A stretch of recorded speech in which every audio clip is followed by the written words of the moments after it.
Ugly motherfucker. 진짜 프레데터는 더럽게 못생겼습니다. 심지어 라이벌인 에일리언이 미남으로 보일 정도죠. 아무리 못생긴 사람이라도 프레데터를 따라잡을 수는 없을 것 같네요. 1980년대에서 90년대 액션 영화를 이야기할 때 절대 빼놓을 수 없는 영화, 바로 영화 프레데터입니다. 근육질 특수부대, 정글, 그리고 보이지 않는 외계 사냥꾼이라는 조합은 당시 관객들에게 엄청난 충격을 안겨줬죠. 단순한 괴물 영화처럼 보이지만 프레데터는 이후 수십 년간 하나의 거대한 영화 프랜차이즈로 성장했는데요. 과연 이 외계 사냥꾼에게는 어떤 숨겨진 이야기와 흥미로운 사실들이 있을까요? 여러분도 아시다시피 프레데터가 우리에게 처음 알려진 건 1987년입니다. 첫 번째 프레데터 영화의 제목은 여러분도 아시다시피 프레데터인데 원래 이 제목이 붙기 전엔 헌터라고 불렸죠. 또한 원래 영화의 내용은 주인공 아놀드 슈워제네거가 프레데터와 1대1로 맞짱을 뜨는 거였지만 슈워제네거의 반대로 군인들이 여러 명 추가되었다고 합니다. 슈워제네거의 말에 따르면 나름대로 황야의 7인을 따라하길 원했다고 하는데요. 이 배우들 중에서 미국 주지사가 2명이나 나온 건 안 비밀이네요. 우선 프레데터가 영화 속에서 어떤 존재인지부터 알아보겠습니다. 프레데터는 지구를 침략하거나 정복하려는 외계인이 아닙니다. 그들의 목적은 단 하나, 사냥입니다. 프레데터 종족은 강한 상대를 사냥하는 것을 명예로 여기며 약한 존재는 공격하지 않는다는 나름의 규칙을 가지고 있죠. 영화에서 프레데터는 자기에게 공격을 가하는 존재는 하나씩 제거하지만 무기를 내려놓는 주인공은 즉시 공격 대상에서 제외합니다. 단순한 괴물이 아니라 전사에 가깝다는 설정이죠. 흥미로운 사실은 프레데터의 모습이 처음부터 지금 우리가 아는 프레데터의 모습이 아니었다는 겁니다. 초기 디자인의 프레데터는 지금보다 훨씬 왜소했고 머리도 달랐습니다. 또한 프레데터가 등장한 초창기에는 지금처럼 CG 처리를 한 게 아니라 사람이 직접 프레데터 수트를 입었는데요. 놀랍게도 초창기 이 수트를 입고 변장했던 인물 중 하나가 우리에게도 익숙한 장클로드 반담이라는 점입니다. 하지만 그는 프레데터 수트가 불편하다고 불만을 늘어놓았고 결국 바로 잘렸습니다. 트랜스포머의 옵티머스 프라임 그리고 프레데터의 공통점은 바로 같은 성우가 목소리를 냈다는 겁니다. 캐나다 출신의 피터 컬러는 1976년에 킹콩에서 킹콩의 목소리를, 1987년 프레데터에서 프레데터의 목소리를, 그리고 2007년 트랜스포머에서 옵티머스 프라임의 목소리를 연기했습니다. 이 정도면 괴물 전문 성우가 아닐까요? 눈썰미가 좋은 분들이라면 아마 프레데터의 피가 빨간색이 아닌 형광색이라는 사실 눈치챘을 겁니다. 1987년 영화가 처음 등장했을 때부터 이어지는 오랜 전통의 숨은 비밀 혹시 알고 계시나요?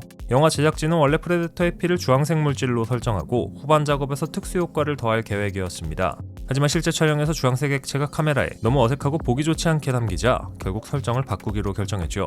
그렇게 고민 끝에 제작진이 선택한 게 바로 시중에서 쉽게 구할 수 있는 글로우스틱 안에 들어있는 발광 액체였는데요. 이 선택 덕분에 프레데터의 피는 지금처럼 독특한 형광색으로 탄생하게 됩니다. 프레데터를 상징하는 가장 강력한 요소 중 하나는 바로 압도적인 기술력입니다. 몸을 배경과 거의 구분되지 않게 숨기는 투명화 기술은 당시로서는 매우 혁신적인 시각 효과였고 일부러 완벽하지 않게 표현해 관객에게 끊임없는 긴장감을 주도록 설계되었습니다. 여기에 더해 프레데터는 열감지 시야를 사용해 생명체의 체온을 포착하는데 이 설정 덕분에 주인공이 진흙을 뒤집어쓰고 위기를 모면하는 명장면이 탄생하기도 했죠. 또한 어깨에 장착된 플라즈마 캐논, 손목에서 튀어나오는 칼날, 투창 등 다양한 무기를 사용하며 사냥에 실패할 경우 기술이 적에게 넘어가는 걸 막기 위해 손목에 장착된 자폭 장치를 작동시키는 모습에서 그들의 냉혹한 명예관을 엿볼 수 있습니다. 2025년 공개된 프레데터 죽음의 땅을 보면 익숙한 이름이 등장합니다. 바로 웨일랜드 유탄이죠. 이 이름 어디선가 본 것 같지 않나요? 바로 에일리언 시리즈에서 찾아볼 수 있는 기업의 이름입니다. 프레데터 시리즈와 에일리언 시리즈 둘 다 미국의 20세기 폭스사가 판권을 소유하고 있는데 팬들이 두 괴물의 맞짱을 원했던 덕분에 에일리언 프레데터 시리즈가 탄생하게 되었고 세계관을 공유하게 됩니다. 참고로 프레데터 2 영화에서 에일리언의 두개골이 등장하는 이스터 에그를 발견할 수 있는데 어쩌면 이때부터 둘의 라이벌전이 시작된 게 아닌가라는 생각이 듭니다. 프레데터는 이후 프레데터 2, 프레데터스, 더 프레데터, 그리고 최근에 프레이와 프레데터 죽음의 땅까지 이어지며 하나의 거대한 세계관을 형성했습니다. 영화뿐 아니라 게임과 코믹스, 피규어 등 수많은 굿즈로도 확장되었죠. 프레데터 역시 다스베이더처럼 얼마나 벌었는지 정확히 알 수 없는 캐릭터 중 하나인데요. 프레데터의 이야기는 아직 끝나지 않았습니다. 시대와 배경을 바꿔가며 언제든 다시 등장할 수 있는 캐릭터이기 때문이죠. 총을 든 군인뿐만 아니라 중세기사나 사무라이 혹은 미래의 전사와 맞붙는 프레데터를 상상해보는 것만으로도 충분히 흥미롭습니다. 과연 이 외계 사냥꾼은 앞으로 또 어떤 형태로 우리 앞에 나타나게 될까요?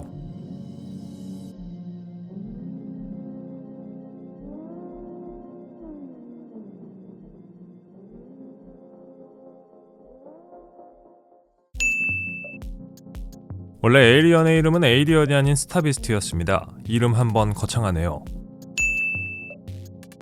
SF 영화 역사에서 공포라는 장르를 완전히 바꿔놓은 작품을 꼽으라면 단연 1979년 영화 에이리언을 빼놓을 수 없습니다. 우주라는 미지의 공간, 그리고 인간이 이해할 수 없는 생명체의 조합은 관객들에게 전례없는 긴장감을 안겨주었죠. 이 영화에 나온 괴물 에이리언, 즉 제노모프는 단순한 괴물이 아니라 지금까지도 재탄생되는 전설적인 프랜차이즈의 시작이었습니다.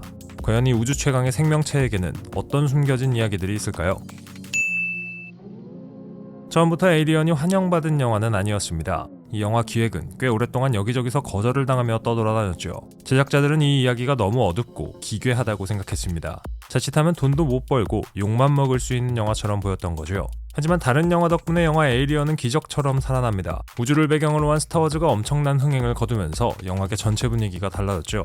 SF라면 묻지도 따지지도 않고 보는 상황이 발생했습니다. 덕분에 그동안 외면받던 에이리언도 마침내 제작 허가를 얻게 됩니다. 에이리언, 정식 명칭 제노모프는 침략이나 지배를 목적으로 하지 않습니다. 이 생명체의 목적은 역시 단 하나, 번식입니다. 얼굴에 달라붙는 페이스허거, 인간의 가슴을 뚫고 태어나는 체스트버스터, 그리고 완전체로 성장하는 과정까지 에이리언의 생태는 영화 역사상 가장 충격적인 설정 중 하나로 꼽힙니다. 인간은 그저 숙주일 뿐이며 협상이나 규칙 따위는 존재하지 않죠. 놀랍게도 처음 에이리언 영화가 개봉했을 당시 인간을 숙주로 삼아 가슴을 뚫고 태어나는 에이리언을 보고 많은 사람들이 오바이트를 했다고 하는데요. 결국 나중에 그 장면은 삭제해야 했죠. 초창기 에이리언은 수트를 입은 배우가 연기했습니다. 키가 2m가 넘고 마른 체형이었기에 에이리언의 분위기와 잘 맞아떨어졌죠. 에이리언의 디자인은 스위스 출신 예술가 H.R. 기거의 작품입니다. 그의 그림은 인간의 신체와 기계, 성적 상징이 기묘하게 결합된 형태를 띠고 있었죠. 그 결과 탄생한 에이리언은 눈이 없고 입안에 또 다른 입이 있으며 생물인지 기계인지 구분하기 힘든 외형을 가지게 됩니다. 이 디자인은 당시로서는 너무 파격적이어서 제작진 내부에서도 논란이 많았다고 하는데요. 이 사람의 다른 작품들을 보면 느껴지겠지만 왜 이 사람이 에이리언을 디자인하는 데 가장 적합한 사람인지 알 수 있습니다. 그가 아니라면 이런 기괴한 디자인은 뽑아내지 못했을 테니까 말입니다.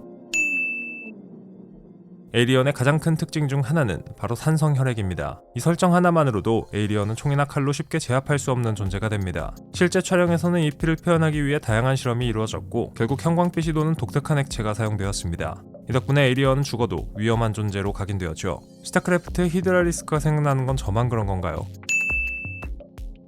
흥미롭게도 에이리언은 영화 내내 거의 모습을 드러내지 않습니다. 1편 기준으로 완전체 에이리언이 화면에 등장하는 시간은 불과 몇 분에 불과하죠. 다른 작품에서도 에이리언이 등장하는 시간보다 주연과 조연 배우들이 등장하는 시간들이 더 많은데요. 하지만 등장 시간에 상관없이 관객들이 느끼는 공포는 훨씬 더 큽니다. 이는 소리나 그림자, 배우들의 공포스러운 반응을 통해 상상력을 자극하는 연출 덕분입니다. 에이리언 시리즈는 작품마다 장르적 색채가 다르다는 점도 흥미롭습니다. 1편이 순수한 우주공포 영화였다면 2편은 전쟁 영화, 3편은 비극적 폐쇄극, 4편은 기괴한 SF 실험극에 가깝습니다. 이 변화는 호불호를 낳았지만 동시에 에이리언이라는 존재가 얼마나 다양한 해석을 허용하는 괴물인지를 보여주기도 합니다. 완벽한 생명체라는 설정 덕분에 어떤 장르에 던져놓아도 위협이 성립하는 셈이죠. 또한 프리퀄 시리즈인 프로메테우스와 에이리언 커버넌트는 에이리언의 기원에 집중하는데요. 이 작품들은 단순한 공포보다는 창조주와 피조물의 관계, 인간이 신의 영역에 도전하려는 오만함을 전면에 내세웁니다. 어쨌거나 모든 작품에서 제노모프는 인간, 그리고 합성인간을 위협하는 무서운 존재로 등장하죠.